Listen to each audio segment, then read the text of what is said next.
ए राकेश भाई एगो बात कही हो, अकेले ऐसे बेईमानी करवा सब लइके बताओ प्यार लग तड़प के मंच पर चले हो, अकेले अकेले मत करो। तुम रुको रुको आई राम बिहारी जी ने राकेश जी को 1000 रुपये पुरस्कार दिया जाए और कौन गाना गाने के लिए कहा जाए? कि कोरा में सट के उलट के पलट के दिले बड़ा दहिया तोर हो। या कब से कहा तो उठा था कि जब हो जनती तो दूर नहीं फनती कहे खाती कोई मजबूर हो। चलेगा क्या भैया? भैया इधर आइए, या भैया थोड़ी आके ससुर जी है कि राम बिहारी ज्यादा ही ना बोलो कि कोरा में सट के उलट के पलट के दिल दर्द हिया तूर हो। कि बिजली के तार में भतार छुड़ैला मन मन कैला मजबूर हो। कि बेरे बेरे छुई ना हमारा बबुई बफत बदन पर फोर। हे राजा तनी जाई ना बहरिया। अच्छा घुसे के मन करते का करी हम भाई तैयारी कराएगा क्या रहोगे? वाह साली कितना अच्छा वाह क्या कहला भाई।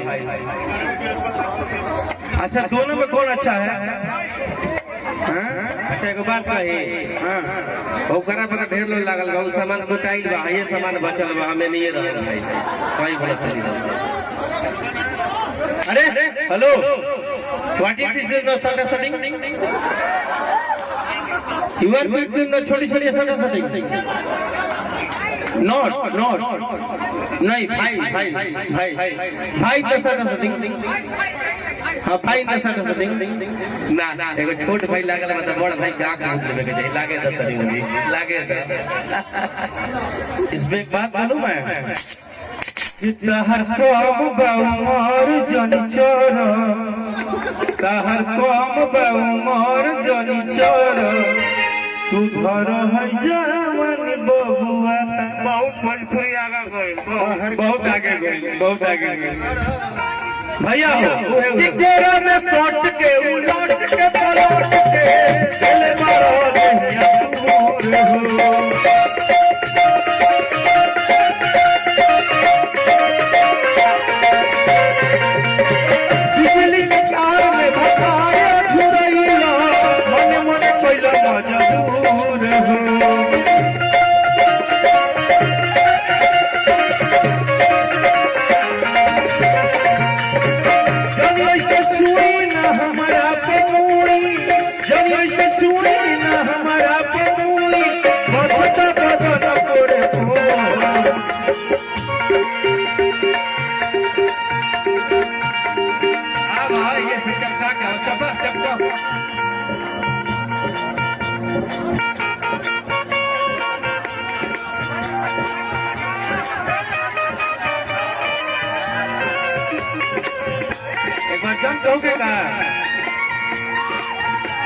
पूरा हल्ला करके होट है।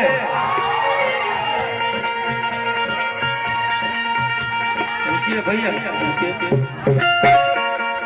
अब ये सब नहीं होगा, अब रिकॉर्डिंग डांस होगा।